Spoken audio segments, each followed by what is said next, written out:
Good morning, friends.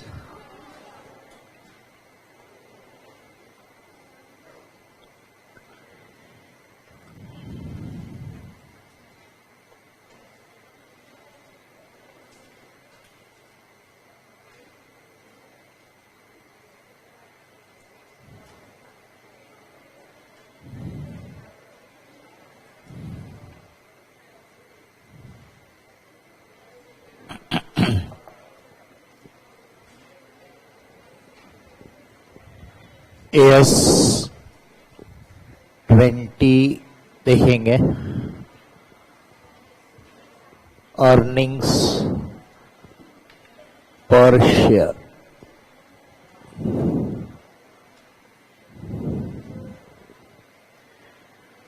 Title भले ही उसका earning होगा, बट इंक्लूड्स लॉस पर शेयर ऑल्सो। तो अगर लॉस होगा तो वो भी कवर होगा, बराबर है। तो पॉजिटिव भी आ सकता है ईपीएस और निगेटिव भी आ सकता है। सिंपल इसमें ईपीएस बोला तो अर्निंग यानी profit divided by number of share. अब अपने को पता है कि shares can be equity shares, shares can be preference share. तो ईपीएस किसका रहता है? इक्विटी शेयर का, क्योंकि preference share holders are entitled to a fix dividend only, इसलिए उसका अर्निंग पर शेयर का कोई रिलेवेंस नहीं रहता है। तो इसलिए जो ईपीएस होता है it is for equity share holder. किसका रहता है? For equity share holder.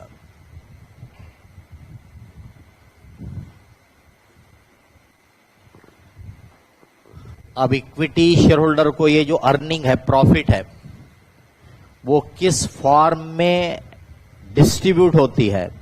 तो वो है डिविडेंड के फॉर्म में। इसलिए यहां पे डिविडेंड की राइट्स इंपॉर्टेंट है।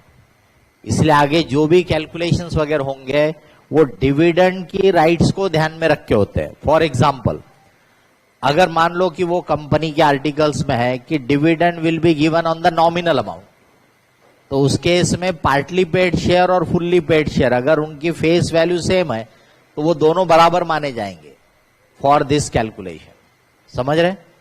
कॉमनली डिविडेंड की राइट वो लोग पेड अप कैपिटल से लिंक करते हैं, बट बता रहा हूं आपको, तो यहां पे डिविडेंड की राइट इंपॉर्टेंट है, क्योंकि आप अर्निंग कैसे एलोकेट होगी उसकी बात कर रहे हैं, और अर्निंग डिस्ट्रीब्यूट होती है in the form of dividend. तो जैसी डिविडेंड की राइट होगी उसके हिसाब से कैलकुलेशन होता है। अगर एक से ज्यादा क्लास ऑफ शेयर है जिनकी डिविडेंड की राइट्स अलग अलग है, तो आप दोनों की अलग अलग ईपीएस निकालेंगे, बराबर? दोनों का अलग अलग ईपीएस निकालेंगे। अभी जो प्रॉफिट है, ये प्रॉफिट आफ्टर टैक्स, क्योंकि शेयर होल्डर को, गवर्नमेंट को टैक्स देने के बाद जो बचेगा वो लेस प्रेफरेंस डिविडेंड, कि भाई प्रेफरेंस शेयर होल्डर का क्लेम पहला रहता है, तो प्रेफरेंस डिविडेंड देने के बाद अब प्रेफरेंस डिविडेंड में भी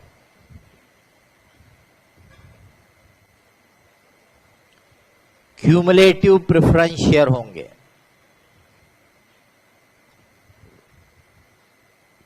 so dividend declared or not should be considered। तो डिविडेंड डिक्लेयर किया या नहीं किया, दोनों केस में आपको उसको कंसिडर करना है। अब इस पे से आपके ध्यान में दूसरा पॉइंट ध्यान जाना चाहिए कि मान लो इस ईयर में कंपनी ने पिछले साल का भी डिविडेंड पे किया क्योंकि वो अरियर्स में था, तो वो डिविडेंड को इस साल काउंट करने की जरूरत नहीं है, क्योंकि उसको आपने ऑलरेडी पिछले साल काउंट कर लिया होगा। समझ रहे? तो एक तरह से आप ऐसा बोल सकते हो कि प्रेफरेंस डिविडेंड कैसा हो गया, एक्रूअल बेसिस पे कंसिडर करना है। यहां पर जिस ईयर का प्रेफरेंस डिविडेंड है उसी ईयर डिक्लेयर हुआ तो भी, नहीं हुआ तो भी, लेकिन ये किसके लिए है? क्यूमुलेटिव प्रेफरेंस शेयर के लिए। नॉन क्यूमुलेटिव प्रेफरेंस शेयर के लिए डिविडेंड जो डिक्लेयर्ड हुआ वो लेने का है, जो डिक्लेयर नहीं हुआ वो लैप्स हो जाता है, खत्म हो जाता है, बराबर। तो इसका मतलब वो आगे भी फिर काउंटिंग में आने वाला नहीं है। तो प्रॉफिट आफ्टर टैक्स, उसमें से प्रेफरेंस डिविडेंड क्यूमुलेटिव शेयर है तो डिक्लेयर्ड हो नॉट डिक्लेयर्ड हो दोनों केस में ध्यान देने का, लेने का है। नॉन क्यूमुलेटिव में डिक्लेयर्ड होगा तो लेना है। फिर डिविडेंड पे अगर टैक्स है तो डिविडेंड डिस्ट्रीब्यूशन टैक्स डीडीटी, वो भी आपको कंसिडर करना है। ये माइनस करके जो प्रॉफिट आएगा that is the equity shareholders profit, बराबर। वो इक्विटी शेयरहोल्डर का प्रॉफिट हमारा न्यूमरेटर रहेगा अर्निंग पर शेयर निकालने के लिए। अब नंबर ऑफ शेयर, तो नंबर ऑफ शेयर्स में हम weighted average number of equity share outstanding during the year, साल भर में जितने शेयर आउटस्टैंडिंग होंगे उसको अपन लेते हैं, क्योंकि साल भर में नंबर ऑफ शेयर बदल सकते हैं आपके। तो अर्निंग यानी प्रॉफिट साल भर की है, तो न्यूमरेटर साल भर का फिगर है। रेशियो अगर पढ़ेगा आपने फाइनेंशियल मैनेजमेंट में, तो आपको आइडिया रहना चाहिए। Ratio is a mathematical relationship between two numbers, तो वो दोनों नंबर एक दूसरे से बराबर लिंक्ड होना चाहिए, रिलेटेड होना चाहिए। तो यहां पे भी ईपीएस निकालने में दो नंबर है, एक है प्रॉफिट और दूसरा है नंबर ऑफ शेयर, तो वो एक दूसरे से मैच होना चाहिए। अब आपका प्रॉफिट है साल भर का और नंबर ऑफ शेयर मान लो आपने एंड ऑफ द ईयर के लिए, तो बराबर नहीं है। साल भर के नंबर ऑफ शेयर चाहिए, इसीलिए AS20 बोलता है weighted average number of share, मतलब साल भर में जितने शेयर आउटस्टैंडिंग थे उसको बेस बनाओ, weighted average number of share. फिर इसमें अगर पार्टली पेड फुल्ली पेड होंगे तो उनको आप डिविडेंड की राइट्स के हिसाब से एक लेवल पे ला लो। जैसे मैंने अभी थोड़ी देर पहले बोला कि मान लो ₹100 फुल्ली पेड शेयर है, ₹100 50 पेड शेयर है, but dividend is given on the nominal amount, तो दोनों बराबर है ऑलरेडी। पार्टली पेड वाले को आधा करने की जरूरत नहीं है। तो हमारे लिए यहां पे डिविडेंड राइट इंपॉर्टेंट रहती है, डिविडेंड के बेसिस पे। क्यों? क्योंकि आप अर्निंग की बात कर रहे हैं कि अर्निंग एक शेयर पे कितनी है, बराबर। लेकिन अगर डिविडेंड की राइट उनकी पेड अप कैपिटल के हिसाब से है, तो जो 50 पेड शेयर है वो फुल्ली पेड शेयर के आधे शेयर के बराबर है, बराबर। तो उसको आधे का वेटेज देके फिर आप इक्विवेलेंट नंबर निकाल सकते हो। सिमिलरली डिफरेंट नॉमिनल वैल्यू रही, उनको भी आप वेटेज देके एक लेवल में ला सकते हो। तो आपके ₹100 फुल्ली पेड शेयर भी है, ₹50 फुल्ली पेड शेयर भी है, मतलब नॉमिनल वैल्यू दोनों की अलग अलग है, तो उनको भी आप डिविडेंड के हिसाब से एक लेवल पे ला लो।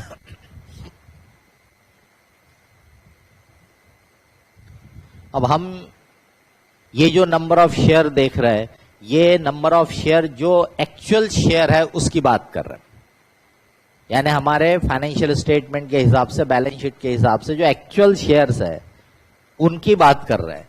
तो इस ईपीएस को, ये जो अपन यहां बात कर रहे हैं, इस ईपीएस को बोलते हैं बेसिक ईपीएस। ये बेसिक ईपीएस की बात की हमने। तो बेसिक ईपीएस मतलब एग्जिस्टिंग इक्विटी शेयर के बेसिस पे पर शेयर अर्निंग निकाली, तो that is called basic EPS. दूसरा होता है डाइल्यूटेड ईपीएस। दो ईपीएस कहलाते हैं, एक बेसिक ईपीएस और एक डाइल्यूटेड ईपीएस। डाइल्यूट वर्ड का तो मतलब समझता है, नॉर्मल मतलब दूध वाले को बोलते ना क्या पानी मिला दिए, डाइल्यूट कर दिए उसको, वैसा ही वाला काम। तो बताइए कि आपका अगर ईपीएस, बेसिक ईपीएस 5 रुपए आ रहा था, ये जो भी है इसकी बात अभी बताता हूं, इसके बेसिस पे ईपीएस निकाला 6 रुपए, डाइल्यूट हुआ क्या? इसको डाइल्यूट हुआ बोलेंगे क्या? ये तो और अच्छा हो गया, बेटर हो गया, बराबर है। अब इतना मतलब समझ में आ गया। तो डाइल्यूटेड ईपीएस का बेसिक मतलब क्या है मैं बाद में एक्सप्लेन कर रहा हूं, बट उसका जो कैलकुलेशन करेंगे, अगर वो ईपीएस बढ़ रहा होगा तो उसको बोलते हैं इट इज एंटी डाइल्यूटिव। क्या बोलते हैं उसको? Anti dilutive. तो इसलिए डाइल्यूटेड ईपीएस कैलकुलेट करते समय हमको देखना पड़ता है कि वो डाइल्यूटिव है या एंटी डाइल्यूटिव है। ईपीएस पर शेयर बढ़ रहा है या लॉस पर शेयर घट रहा है, बराबर है। लॉस होगा, निगेटिव होगा तो कम लॉस यानी बेटर पोजीशन हो गई, तो इसका मतलब उसको बोलेंगे एंटी डाइल्यूटिव। Ignore it. तो एंटी डाइल्यूटिव को इग्नोर कर देते हैं, डाइल्यूटिव ईपीएस को रिपोर्ट करने का रहता है। तो दो ईपीएस की बात होती है, basic EPS and dilutive EPS. तो अब ये डाइल्यूटिव ईपीएस क्या है कि भाई आज हमारी बैलेंस शीट में, ये हमारी बैलेंस शीट का डेट ले लो, आज वो चीज हमारी इक्विटी शेयर नहीं है, कोई और नेचर की वो फाइनेंशियल इंस्ट्रूमेंट है, इक्विटी शेयर नहीं है, but it has potential to become equity share in future. मतलब आगे जाके वो इक्विटी शेयर बन सकता है, पोटेंशियल होना चाहिए बनने का, बनेगा नहीं बनेगा वो बात की बात, but if it has potential of becoming equity share तो उसको बोलते हैं पोटेंशियल इक्विटी शेयर। तो डाइल्यूटिव ईपीएस निकालने के लिए पोटेंशियल इक्विटी शेयर लिए जाते हैं।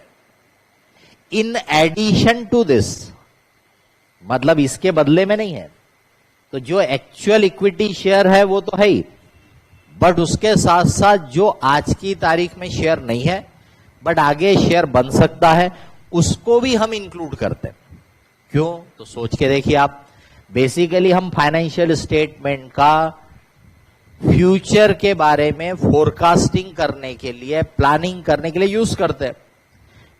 इस पे से हम ये देखना चाहते हैं कि ऑर्गेनाइजेशन आगे कैसा परफॉर्म करेगा। तो अगर आज की तारीख में कुछ ऐसे इंस्ट्रूमेंट है जो आगे जाके इक्विटी बनेंगे और इक्विटी बनने से ईपीएस गिर जाएगा, तो लोगों को मालूम तो होना चाहिए ना। तो इसीलिए एस बोलता है कि नहीं, दो दो बताओ। प्रूडेंस जिसको बोलते हैं ना, थोड़ा कंजर्वेटिव, उसी का नतीजा है। जो एक्चुअल में ईपीएस आया वो तो बता नहीं है, ये एक्चुअल समझ सकती है, लेकिन जो आगे हो सकता है, बराबर है, और अगर वो आगे बढ़ने की पॉसिबिलिटी होंगी उसको इग्नोर कर दो, बट अगर वो घटने की पॉसिबिलिटी होंगी तो उसको भी डिस्क्लोज करो। लेकिन उसके लिए हम आगे के प्रॉफिट की फोरकास्टिंग नहीं करते।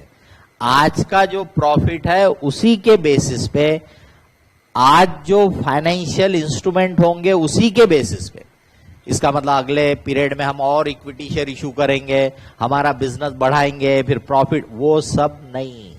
फ्यूचर की फोरकास्टिंग करने का नहीं है, बराबर है। आज जो है आज, तब आप बोलोगे भी पोटेंशियल शेयर, यानी एक एग्जाम्पल जो बड़े आसानी से, कन्वर्टिबल डिबेंचर। कन्वर्ट हो गया क्या वो आज? नहीं। तो आज क्या है वो? आज क्या है? डिबेंचर, बराबर है। लेकिन कन्वर्टिबल है, इसका मतलब आगे शेयर बनेगा। आप सोच के देखिए कि भाई ये डिबेंचर है, इसलिए आपके प्रॉफिट के कैलकुलेशन में इंटरेस्ट का खर्चा आया होगा, वो हट जाएगा, बराबर है। यानी प्रॉफिट बढ़ेगा टू दैट एक्सटेंट। हम आगे की और कोई फोरकास्टिंग नहीं कर रहे हैं, बराबर। जो आज दिख रहा है उसी का एडजस्टमेंट। अब डिबेंचर के इक्विटी शेयर बन जाएंगे तो इसका मतलब डिनोमिनेटर में नंबर ऑफ शेयर भी बढ़ जाएंगे। ऐसा एडजस्टमेंट करके हमने फिर से ईपीएस निकाला, और वो ईपीएस अगर कम हो रहा तो उसको बोलेंगे डाइल्यूटिव ईपीएस है। अगर वो ईपीएस बढ़ रहा होगा फिर बोलेंगे एंटी डाइल्यूटिव है। तो बढ़ा के दिखाने का नहीं है, बराबर है। पर कम हो रहा होगा वो दिखाने का है, ताकि जो भी डिसीजन मेकर है वो उसको ध्यान में रखेगा कि भी आज तो ईपीएस 5 दिख रहा है, लेकिन आगे जाके ये 5 के 4 होने वाले है, उसको ध्यान में रख के वो डिसीजन लेगा। तो convertible debenture, convertible preference share, ESOP पढ़े आपने, पढ़े ना, ऑप्शंस, उसमें अपने ईएसओपी और भी कोई ऑप्शन हो सकता है, बट समझने के लिए ईएसओपी। तो आपने वो ऑप्शन ग्रांट करके रखा है, आगे जाके वो इक्विटी शेयर बन सकता है, बनेगा नहीं बनेगा वो अलग बात है, लेकिन आज की तारीख में उसका potential to become equity share है। तो उसको ध्यान में रखो, क्योंकि अगर वो इक्विटी शेयर बनेगा तो उसकी वजह से आपके ईपीएस में फर्क पड़ेगा, उसको कैलकुलेट करके अपन निकालेंगे। तो that is called diluted EPS, dilutive EPS. तो दोनों ईपीएस रिपोर्ट करने का रहता है, basic EPS and dilutive EPS, ठीक है। अब इसको मान लीजिए कि आपके पास कन्वर्टिबल डिवेंचर भी है, कन्वर्टिबल प्रेफरेंस शेयर भी है, ऑप्शन भी है। तो पहले तो इनकी दो कैटेगरी हो जाती है।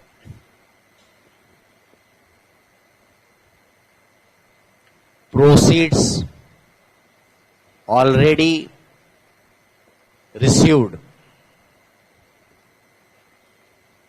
proceeds to be received,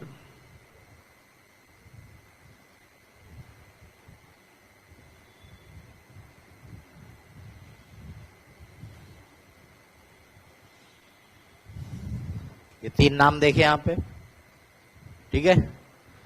अब बताइए, ये जो मैंने लिखा हूं कि प्रोसीड्स ऑलरेडी रिसीव्ड, तो इसमें आपको क्या नजर आ रहा है?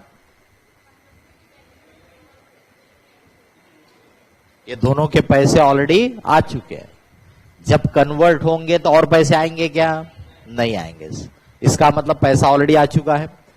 इसका मतलब उसका बिजनेस के परफॉर्मेंस पे बोलो, ऑपरेटिंग रिजल्ट पे बोलो, इफेक्ट ऑलरेडी आ चुका है, बराबर। और थोड़ा सा कहीं एएस में लिखा नहीं रहेगा, बट आपके समझने के लिए बता रहा हूं कि आप बिजनेस में जितना पैसा लगाते हो उससे ऑपरेटिंग प्रॉफिट पे इफेक्ट पड़ता है। और ऑपरेटिंग प्रॉफिट बोला मतलब profit before interest and tax, बराबर। एएस हमको अभी आगे देखना, अब उसमें एएस हमको इसको फोरकास्ट करने की छूट नहीं देता, इसको वही लेना है जो आज है, क्योंकि नहीं तो फिर क्या होगा, ये तो ओपन हो जाएगा। कोई बोलेगा नहीं हमारा प्रॉफिट तो भाई देखो ऐसे ऐसे कारण है इतना बढ़ेगा, तो एएस नहीं चाहता वो सब झंझट होना, इसलिए आज जो प्रॉफिट है उसी को बेस बनेगा। तो पीबीआईटी जो मेरा है, profit before interest and tax, ये मेरा ऑपरेटिंग प्रॉफिट है। ये काय पे डिपेंड करता है कि मैं कितने बड़े साइज में बिजनेस कर रहा हूं, कितना पैसा बिजनेस में लगा है। तो इन दोनों इंस्ट्रूमेंट का पैसा ऑलरेडी आपके कंपनी में बिजनेस में लगा हुआ है, इसका मतलब उसका इफेक्ट ऑपरेटिंग प्रॉफिट में ऑलरेडी आ चुका है। इसलिए जब ये डिबेंचर से, प्रेफरेंस शेयर से इक्विटी शेयर बनेंगे तो और कोई पैसा आने वाला नहीं है, इससे उससे पीबीआईटी में फर्क पड़ने वाला नहीं है। लेकिन पीबीआईटी के बाद आप इंटरेस्ट माइनस करते हो, ये बदल जाएगा, क्योंकि जब ये कन्वर्ट हो जाएगा तो अब आपको इंटरेस्ट का खर्चा नहीं लगेगा। तो इसका मतलब ये हुआ कि ये मेरा पीबीटी हो गया, प्रॉफिट बिफोर टैक्स, फिर इस पे मैं गवर्नमेंट को टैक्स देता हूं, बराबर। तो ये मेरा प्रॉफिट आफ्टर टैक्स हुआ, इस पे फिर मैं प्रेफरेंस डिविडेंड देता हूं, तो ये मेरा शेयर होल्डर का, इक्विटी शेयर होल्डर का प्रॉफिट है, बराबर। तो बेसिक ईपीएस के लिए तो मैंने यही लिया होगा, लेकिन अब मैं देखना चाहता हूं कि भी आगे इनकी वजह से ये ईपीएस गिर सकता है क्या, कम हो सकता है क्या? If yes then I am suppose to disclose it, बराबर। ये एएस का रिक्वायरमेंट है कि भाई डिस्क्लोज करो इसको। अगर गिरने वाला नहीं, बढ़ने वाला है, तो फिर कुछ प्रॉब्लम नहीं, फिर बताने की जरूरत नहीं है।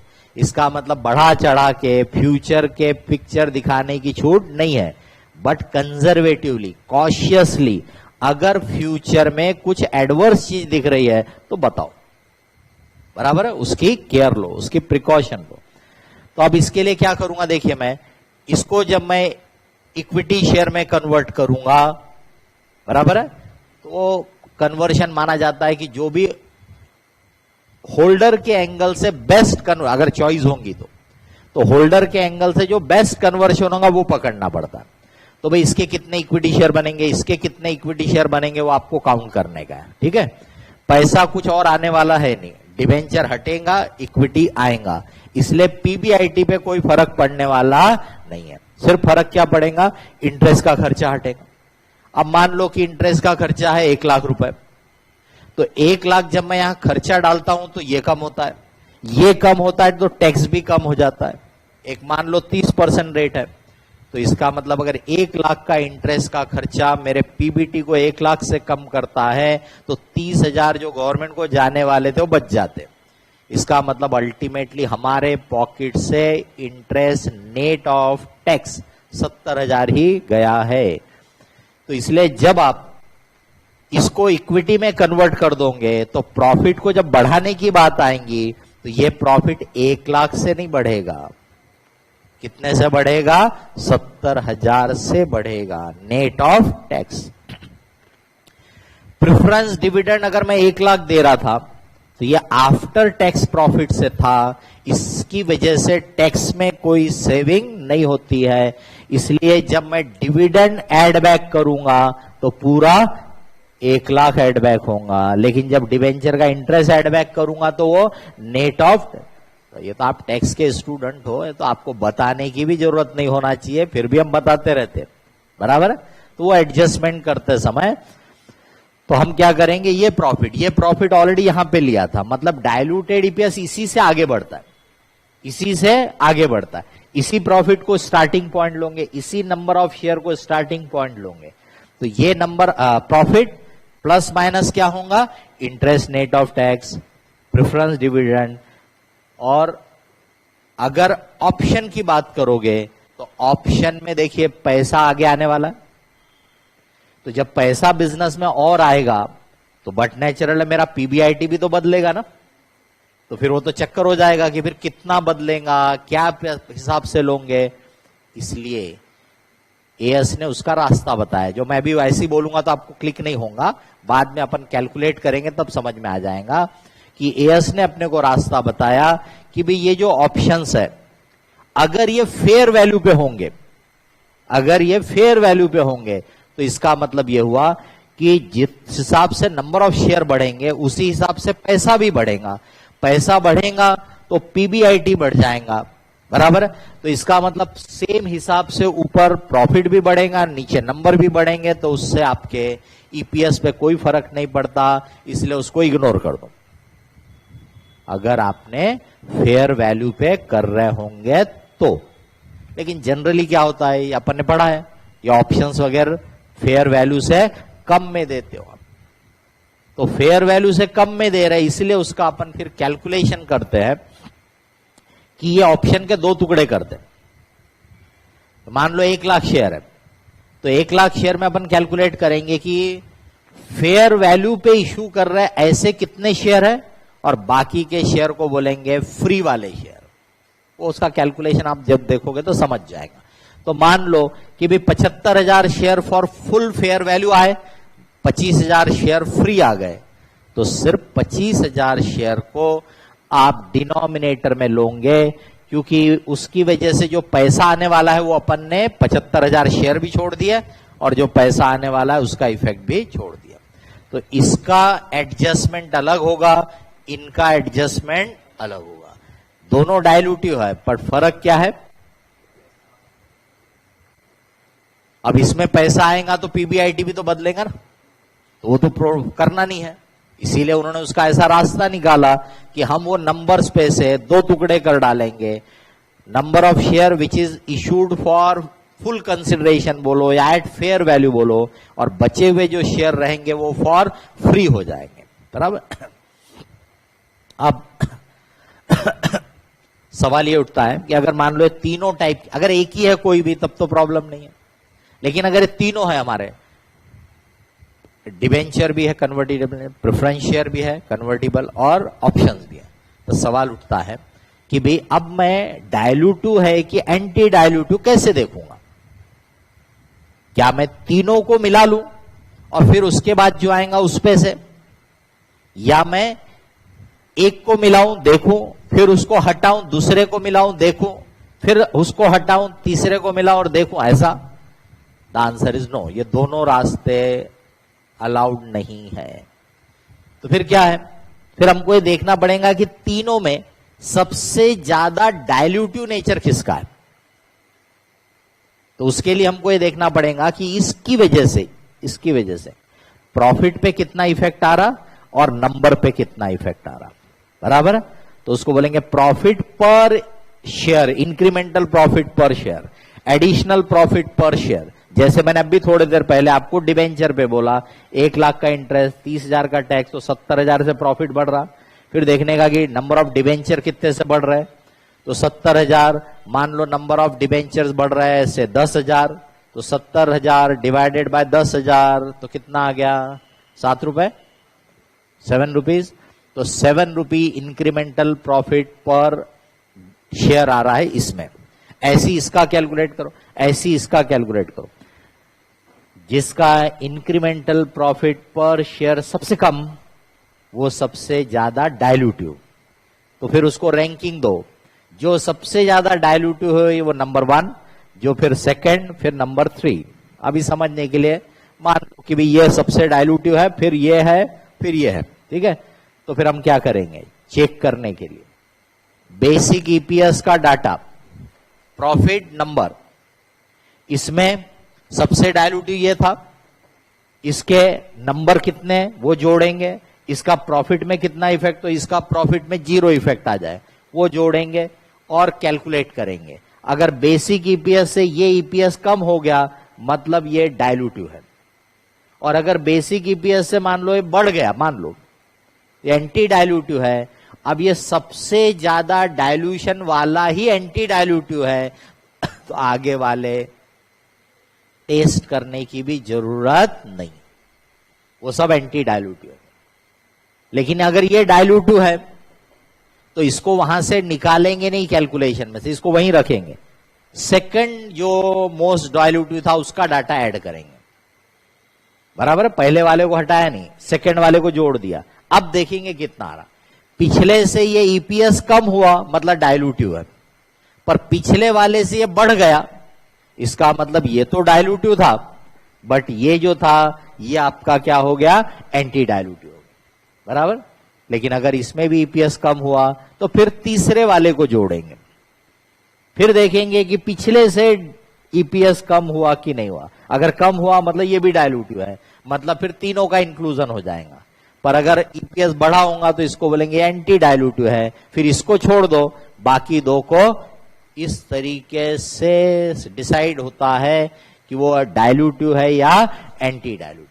तो अगर एक ही होगा तब तो प्रॉब्लम नहीं है, अगर एक ही पोटेंशियल शेयर है तो। बट अगर एक से ज्यादा टाइप के पोटेंशियल शेयर है तो उनको टेस्ट करने के लिए कि डायल्यूटिव है कि एंटी डायल्यूटिव, मैंने जो बताया अपन एक इलस्ट्रेशन है उसको सॉल्व करके देख लेंगे तो आपकी आइडिया बन जाएंगी। वैसे अपन इसके ऊपर भी इलस्ट्रेशन देख लेंगे तो आपको मीनिंग समझ में आ जाएगा, बराबर? तो बेसिकली AS20 आपका यही बात करता है कि भी बेसिक ईपीएस और डायल्यूटिव ईपीएस। बेसिक ईपीएस में ये नंबर्स वगैरह निकालते समय वेटेज एवरेज लेने का है। फिर एक और चीज होती है, when change in number of shares without change in proceeds, change in number of share without change in proceeds। बता सकते हो example? Bonus share, bonus share में नंबर बढ़ जाते हैं, पैसा आता क्या कंपनी में? नहीं।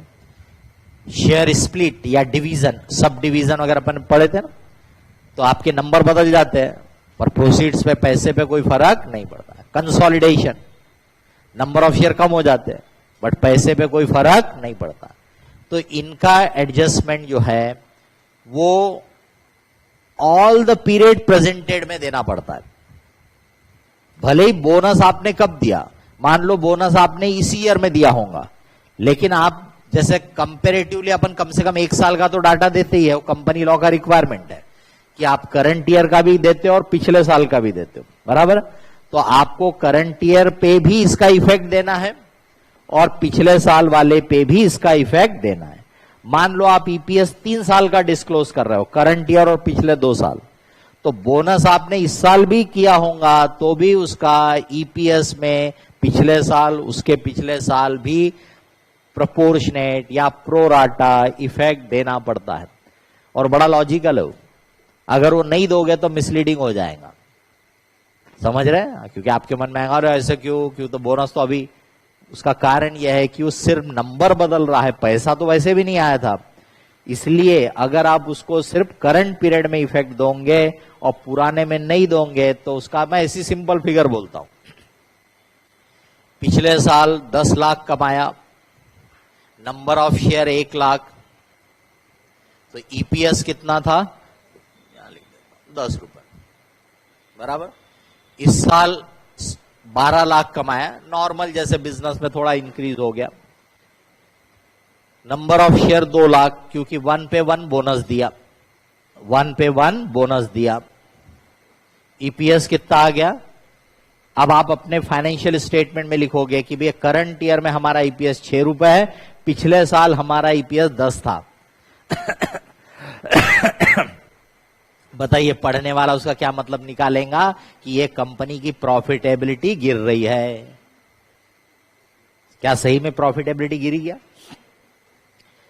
क्योंकि ये नंबर बोनस की वजह से बढ़े, मतलब बिजनेस में पैसा तो जो पहले था वही है, बिजनेस में जो पैसा पहले था वही है, मतलब उसी फंड पे आपने 10 से 12 कमाया तो एक्चुअल में तो ईपीएस बढ़ गया है, लेकिन यहां कैसा दिखेगा कि ईपीएस गिर गया है। इसलिए एस बोलता है कि इसका effect all the period presented पे देने का है। तो जब मैं इस ईयर के फाइनेंशियल स्टेटमेंट बनाऊंगा तो ये पिछले साल का ईपीएस भी रीइंस्टेट करूंगा। क्या करूंगा? इसको रीइंस्टेट करूंगा।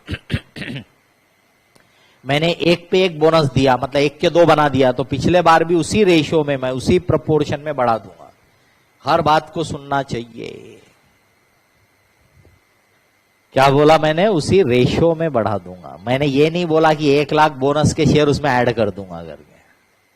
तो आप लोग कई बार उसकी बारीकियों पे ध्यान नहीं देते पढ़ते समय। जब आप सुनते समय बारीकियों पे ध्यान नहीं देते तो पढ़ते समय भी आपका ध्यान नहीं जाता होगा। तो बहुत बारीकी रखना पड़ता है, क्योंकि देखिए दोनों का इफेक्ट अलग अलग होता है। मान लो ये पिछले साल के 1 लाख थे, बराबर, और अभी 1 के 2 हुए, तो आप 1 लाख जोड़ोगे तो भी 2 लाख होगा, वो रेशियो लगाऊंगा तो भी 2 लाख होगा। बट सोच के देखो कि पिछले साल बीच में शेयर इश्यू हुए थे, इसलिए वेटेड एवरेज 90,000 है। एक्चुअल नंबर ऑफ शेयर कितने हैं? 1 लाख, बट वेटेड एवरेज कितना है? 90,000। अब अगर मैंने 90,000 में 1 लाख बोनस शेयर ऐड किया तो वो गलत होगा। 1 के 2 हो गए तो मेरे को 90,000 पे वही रेशियो लगाना है, 1 के 2 तो 90,000 के 1,80,000, बराबर। 1,80,000 से ये ईपीएस निकालूंगा। खैर अभी मैंने समझाने के लिए, सेम डाटा जब मैं लूंगा तो मैं इसको 2 लाख से डिवाइड करूंगा तो मेरा ईपीएस कैसा दिखेगा? पिछले साल का 5 रुपए, करंट ईयर का 6 रुपए। अब देखो 10 और 5 सही आइडिया दे, 10 और 6 सही आइडिया दे रहा था कि 5 और 6 सही आइडिया? इसके लिए एक बात अपने दिमाग में पहले अच्छे से बिठा लो, जो आप में से कुछ लोगों को आदत नहीं रहती है, कि जो कुछ आप पढ़ते हो, अकाउंटिंग स्टैंडर्ड हो, किताब हो या टीचर ने बोला, उसको पहला प्रिंसिपल होता है कि वो सही है, लॉजिकल है, ये एक्सेप्ट करना। समझ रहे? क्योंकि अभी आपका नॉलेज बेस उतना है नहीं, अभी आपने उतना देखा नहीं है, सीखा नहीं है, इसलिए आपको लगेगा कि यार ऐसा क्यों हो रहा। पर क्यों हो रहा सवाल उठाना अलग बात है, बट उस पर अविश्वास करना ये दूसरी बात होती है। जब आप फट सुन, अरे ये तो आपने ऐसा बोला, मतलब आप बोल रहे बेकार है, गलत है, ऐसा थोड़ा होना चाहिए। इसका मतलब ये हो गया कि आप ज्यादा समझदार हो, ज्यादा नॉलेजेबल हो, और ये अकाउंटिंग स्टैंडर्ड बनाने वाले इनको नहीं समझता कुछ भी। तो क्या ऐसी सोच रखना किसी स्टूडेंट के लिए सही है क्या? ये सोच ही नहीं होना बिल्कुल। और मैं आपको बताता हूं, मैं एज ए स्टूडेंट पढ़ता था तो मेरी यही सोच रहती थी बिल्कुल। मैं जिस किताब से पढ़ता था मान के चलता था कि बिल्कुल सही बोल रहा है, अपने को नहीं समझ रहा, ये हम मानते थे। पर ये जो लिखा है तो सही है, कारण भी कुछ ना कुछ तो होगा। अपने दिमाग में अभी वो कारण नहीं आ रहा कि ऐसा क्यों हो रहा। तो जब आप उस चीज को एक्सेप्ट करते हो और फिर सोचते हो, तो आपकी थिंकिंग किस डायरेक्शन में जाएंगी, उसको सही प्रूव करने के डायरेक्शन में। उसके पीछे क्या लॉजिक होगा सोचने की कोशिश करोगे। बट जब आप उसको डिसअप्रूव कर देते हो, जब आपने पहले ही बोल दिया अरे यार ये तो कुछ तो भी कर रहे हैं, ऐसा थोड़ा होना चाहिए, मतलब अब आप उसको गलत प्रूव करने की तरफ सोचते रहोगे कि कैसे मैं इसको गलत प्रूव करूं। ये साइकोलॉजी बता रहा हूं आपको। इसलिए किसी के मन में अगर ऐसी आदतें होंगी तो उसको बदल डालो। आप लर्नर हो, सीख रहे हो, तो आपको कई बार कंफ्यूजन होगा, क्योंकि उसमें कोई बुरी बात या गलत बात नहीं है। आप सीख रहे हो, आपको आइडिया नहीं है, इसलिए जल्दी से लॉजिक आता नहीं दिमाग में, टाइम लेता है। पर पहला प्रिंसिपल एक्सेप्ट करो कि ये जो है सही है, कुछ ना कुछ तो कारण होगा। ये देख लो ऐसे रहते कारण। ये हर बार एएस थोड़ा समझाते बैठेगा, क्योंकि एएस किसके लिए बने हैं? प्रोफेशनल्स के लिए बने हैं। एएस तो टेक्निकल डॉक्यूमेंट है, तो उसका यूजर जो है वो उस लेवल का रहता है, उसको समझ जाता है। अपन लर्नर है, अपन अभी स्टूडेंट है, तो अपने को कंफ्यूजन होता है। बट पहला प्रिंसिपल उसको एक्सेप्ट करो कि जो है वो सही है। इतने सारे एक्सपर्ट लोग मिल के इस चीज को डेवलप करते हैं, तो नेचुरल उसके पीछे कुछ ना कुछ तो वजह होती है, बराबर। और कभी कोई चीज में रहा भी तो भी आप उसकी चिंता मत करो, वो लोग जब लगेगा उसको बदलेंगे। ये हो गया आपका बोनस का भी प्रॉब्लम लेंगे अपन, एग्जाम्पल लेंगे तो आपको ध्यान में आ जाएगा। पर मैंने इसका लॉजिक भी बता दिया। अब इसमें राइट इश्यू अगर रहा, राइट इश्यू आपने पढ़ा है, आपको मालूम है राइट इश्यू फेयर वैल्यू पे करती है कंपनी जनरली कि कम पे करती है? कम पे पढ़े अपन ने। तो अगर एट फेयर वैल्यू किया होगा तो फिर तो प्रॉब्लम नहीं। क्यों? क्योंकि राइट इश्यू से पैसा भी उतना ही आया और नंबर भी उसी हिसाब से बढ़े हैं, इसलिए आपको अलग से कुछ करने की जरूरत नहीं है। लेकिन अगर राइट इश्यू सस्ते में है तो बोला जाता है कि उसमें भी बोनस एलिमेंट है, यानी पूरा का पूरा वो बोनस ऐसा नहीं है, लेकिन उसमें बोनस एलिमेंट है। तो उसका भी कैलकुलेशन एएस ने समझाया है, अपन एग्जाम्पल की मदद से लेंगे। तो राइट इशू के केस में अगर वो फेयर वैल्यू से कम में रहेगा तो हम एक मल्टीप्लायर कैलकुलेट करेंगे और उसको इस पे अप्लाई करेंगे। जैसे अभी क्या किया था अपन ने, बोनस का जो रेशियो था 1:2 वो अप्लाई किया था, वैसे वो मल्टीप्लायर जो फैक्टर रहेगा राइट्स की वजह से, उससे मल्टीप्लाई करेंगे जो भी प्रीवियस पीरियड होंगे उसके ऊपर, जो भी प्रीवियस पीरियड होंगे उसके ऊपर उसका इफेक्ट देंगे। मोटे मोटे तौर पे बोला जाए तो मैंने आपको मेन सब चीजें बता दिया। अब उसको अपन एग्जाम्पल लेंगे तो समझने में और आ जाएगा। हाँ बोलिए। हाँ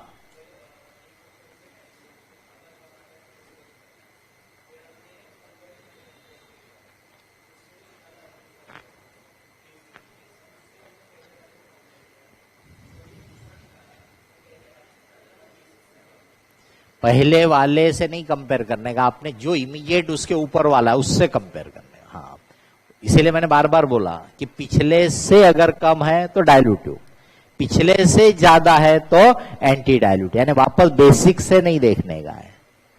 पहला ऐड किया डायल्यूटिव दिखा, दूसरा फिर ऐड किया तो उसको पिछले से ही कंपेयर करने, कम कम कम होते जाना। जहां वो पिछले से बढ़ा मतलब वो एंटी डायल्यूटिव हो गया, फिर आगे का छोड़ देने का। अभी एग्जाम्पल लेंगे तो पॉइंट फिर से आपके ध्यान में ला दूंगा। तो अपन 101 पेज नंबर पे, 101 पेज पे वेटेड एवरेज निकालने पे भी कई बार छोटे छोटे क्वेश्चन पूछे हुए हैं। 5 नंबर का प्रॉब्लम, फिफ्थ नंबर का प्रॉब्लम, ठीक है, वेटेड एवरेज निकालने के लिए।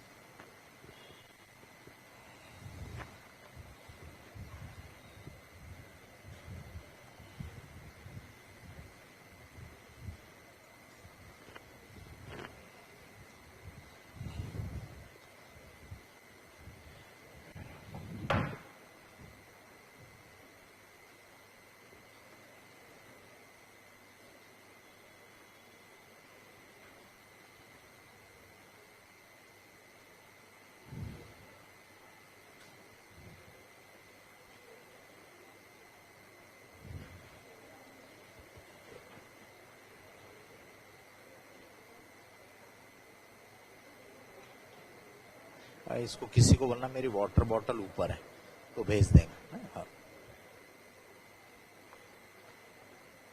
हाँ, question number 5,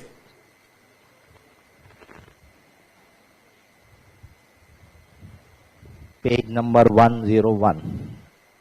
Explain the concept of weighted average number of equity share outstanding during the period. Instead, how would you compute based on AS20 the weighted average number of equity share in the following cases?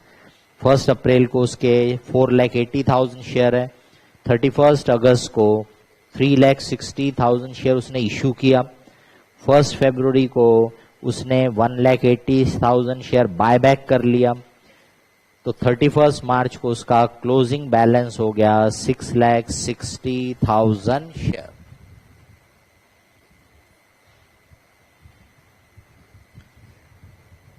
First April 11, 31 मार्च 12 बराबर, 31 अगस्त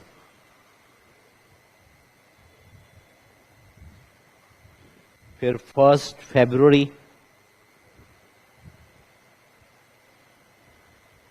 ठीक है। अब ये अप्रैल से अगस्त 5 महीने, 5 month,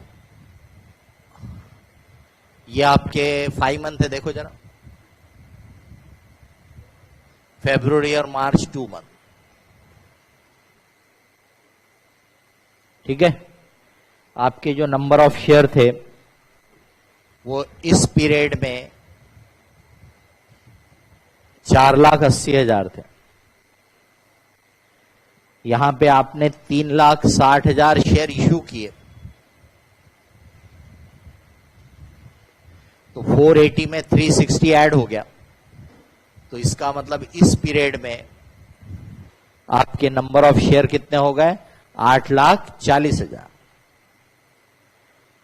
फिर buyback कर लिया, मतलब शेयर खरीद के कैंसल कर डाला, तो यहां से आपके शेयर जो है वो रिड्यूस हो गए, ठीक है, 1,80,000। तो 840 में से 180 कम करो, 6 लाख। हाँ, अब अपने को weighted average number of share निकालना है, तो अपन बोलेंगे 4,80,000 शेयर को 5/12 का वेटेज बराबर है, क्योंकि 5 महीने हैं। 8,40,000 को 5/12 का वेटेज, 12 में से 5 महीने हैं। 6,60,000 को 2/12 का वेटेज, क्योंकि वो 2 महीने के लिए है। निकालो,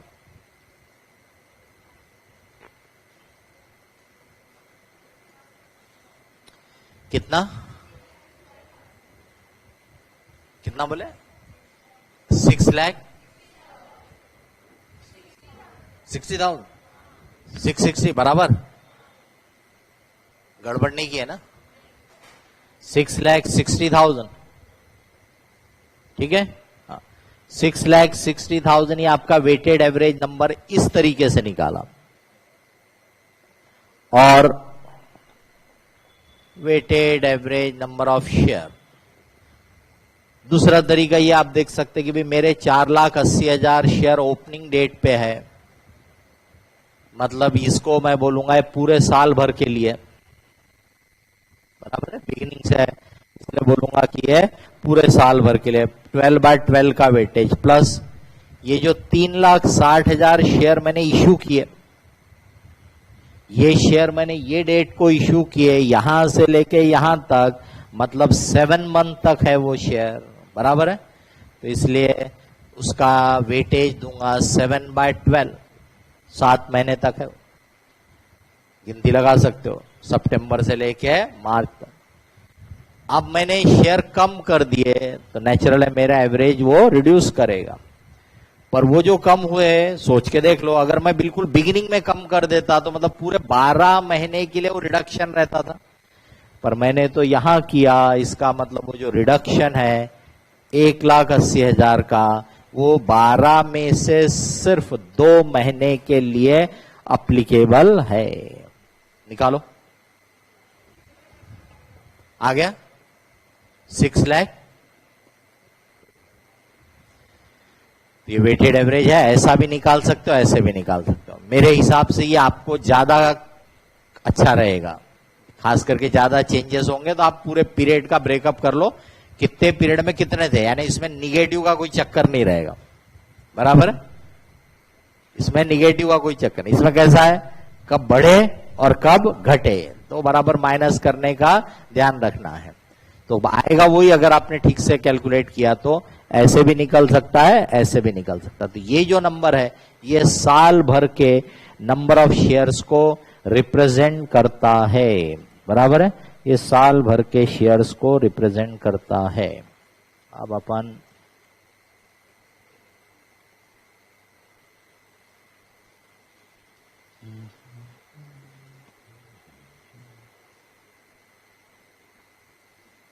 क्वेश्चन नंबर 2 देख लो, problem number 2।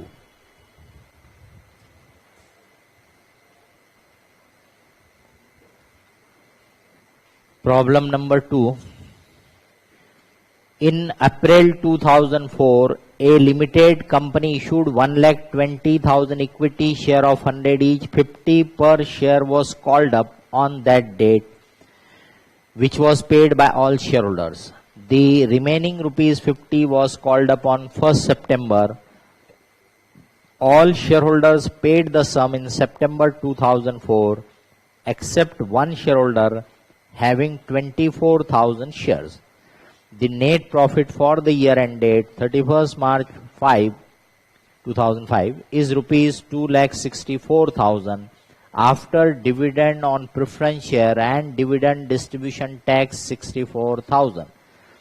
Compute basic EPS for the year ended 31st March 2005 as per accounting standard 20. तो अब यहां पे क्या है, फुल्ली पेड शेयर है और पार्टली पेड शेयर है, क्योंकि आपने इमीडिएटली पूरा पैसा नहीं लिया था, तो आपको यहां पे वेटेड एवरेज निकालते समय उनको ध्यान में रखने का।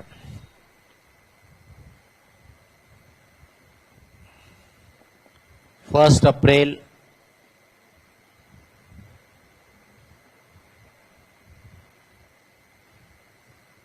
फर्स्ट सितंबर, बराबर, यहां पे आपके जो नंबर ऑफ शेयर है वो 1,20,000 है, लेकिन ये शेयर पे यहां पे सिर्फ 50 पेड है, बराबर है। यहां पे आपने और कॉल किया, अब वो कॉल अगर सब पे मिल जाता था तो आप ऐसा बोल सकते थे कि यहां पे 1,20,000 शेयर फुल्ली पेड है। क्या बोल सकते थे आप, 1,20,000 फुल्ली पेड है, मतलब पहले 6 महीने 50 पेड, बाद के 6 महीने फुल्ली पेड, लेकिन उसमें से कुछ लोगों का कॉल नहीं मिला है, इसलिए उसके 2 टुकड़े कर दिए, 96,000 और 24,000। ये 96,000 100 पेड है और 24,000 50 पेड है। डिविडेंड लिखा नहीं रहा तो आप ये मान के चलो कि पेड अप के हिसाब से दिया जाता है, इसलिए फिर आपको पेड अप कैपिटल के हिसाब से इनको इक्विवेलेंट शेयर में कन्वर्ट करने का है, बराबर। तो आप 100 वाले शेयर के रेफरेंस में बात कर रहे हैं, बराबर। तो ये 100 में से 50 पेड मतलब हाफ का वेटेज दो, और कितने महीने के लिए है ये? 5 महीने के लिए, बराबर। इसको पूरे एक का वेटेज दो, 100/100 है, लेकिन कितने महीने के लिए? 7 महीने के लिए।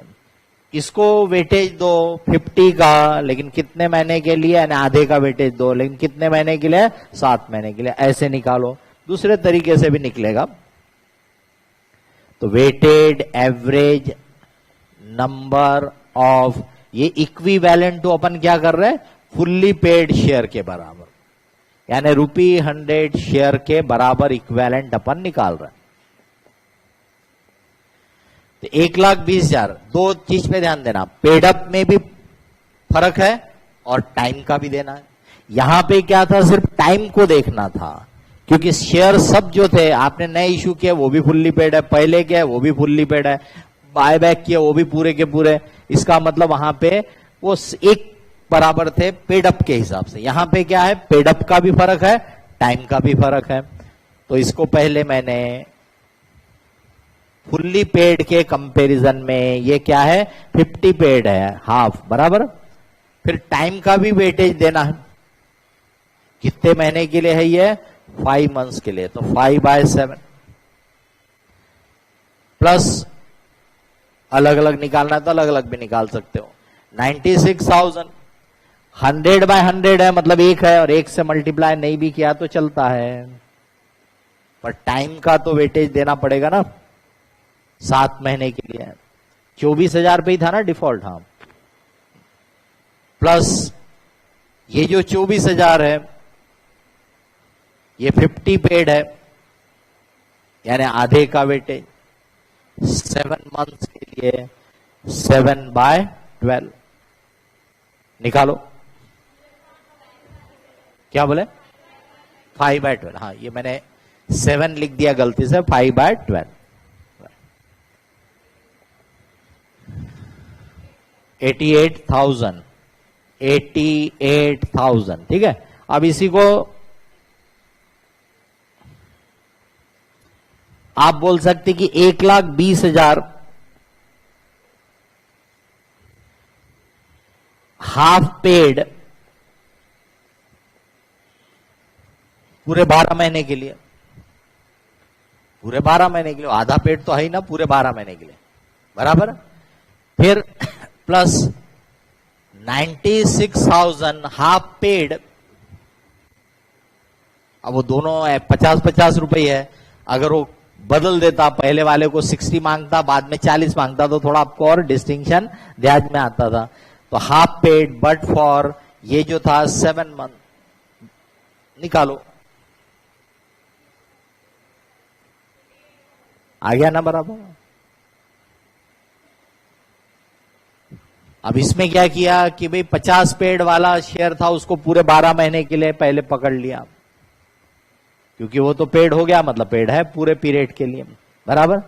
फिर दूसरा कॉल जो था, दूसरा कॉल सिर्फ 96,000 शेयर पे मिला, और वो कहां मिला? यहां पे मिला। इसका मतलब वो कितने महीने के लिए? सिर्फ 7 मंथ के लिए। और लेमेंस लैंग्वेज में बोलना है तो आपके बिजनेस में पैसा कितना लगा? तो 1,20,000 शेयर का 50-50 रुपए पूरे साल के लिए लगा, क्योंकि वो बिगिनिंग में आ गया था। पर 96,000 पे और पैसा आया 50-50 रुपए, लेकिन वो कितने पीरियड के लिए आया? इतने पीरियड के लिए, बराबर।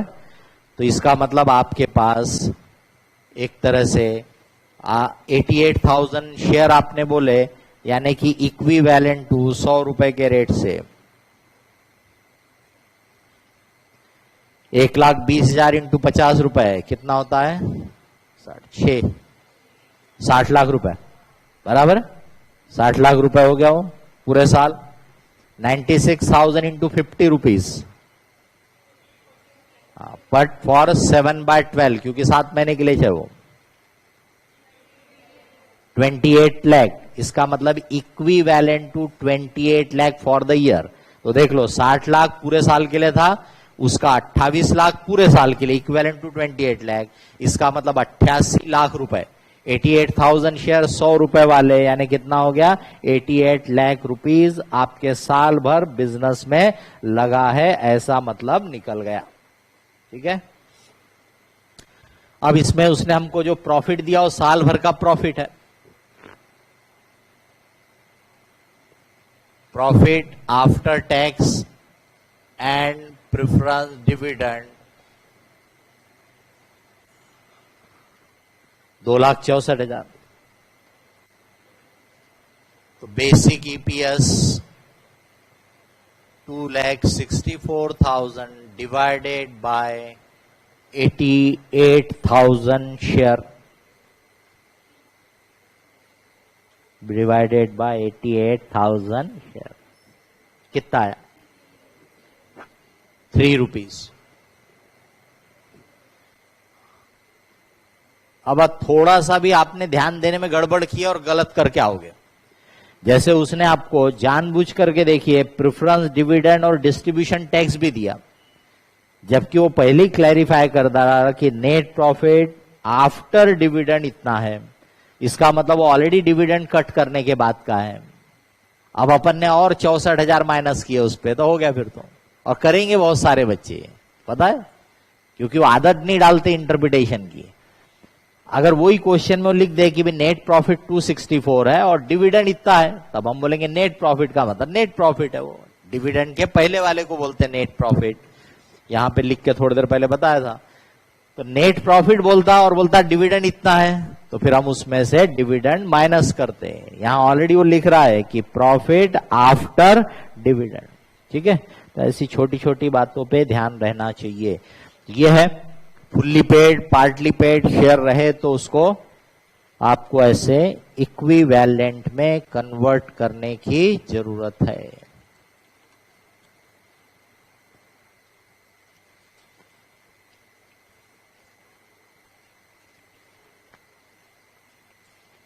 नॉमिनल वैल्यू में तो ऐसा कोई खास बात नहीं है।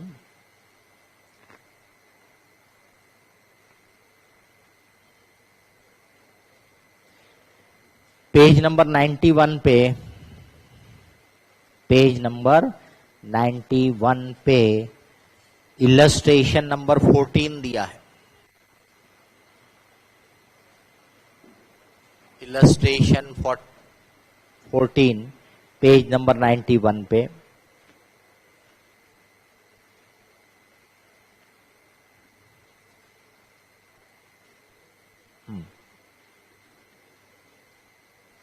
Equity share capital is as follows: 2,000 equity share of 100 each fully paid and 6,000 equity share of 50 each fully paid।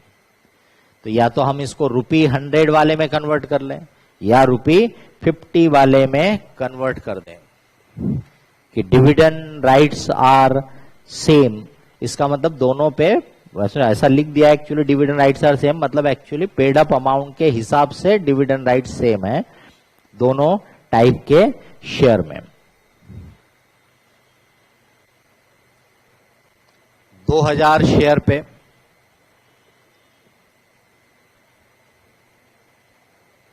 100/100 ऐसा लिख दो। इसका मतलब एक का वेटेज दे रहा है, ऐसा बोल सकते हो आप, बराबर। अब ये पूरे पीरियड के लिए है क्योंकि बाकी आपको टाइम का तो कुछ चेंज दिया नहीं है। ये जो शेयर है ये 100 रुपए की नॉमिनल वैल्यू के कंपैरिजन में 50 का है, इसका मतलब आधा है। तब डायरेक्टली मैं हाफ का वेटेज दूं या उसी को नॉमिनल वैल्यू के प्रोपोर्शन में दे दिया, बराबर। ये पूरे 12 महीने ये भी है, पूरे 12 महीने ये भी है। तो ये 2,000, ये 3,000, ये 5,000, मतलब ये हो गया इक्विवेलेंट टू ₹100 शेयर, बराबर। इक्विवेलेंट टू ₹100 शेयर, 100 रुपए वाले शेयर के बराबर के है वो। तो जब वो बेसिक ईपीएस निकालेगा तो 5000 से डिवाइड करके निकालेगा और डिक्लेयर बराबर करेगा कि ये ₹100 के हिसाब से डिविडेंड अर्निंग है, ईपीएस है।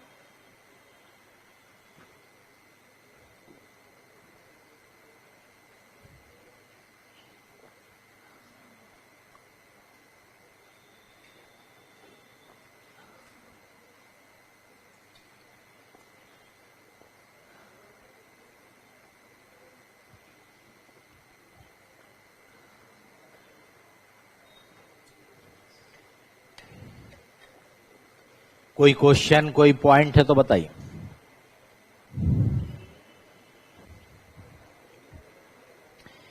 Any question, any point?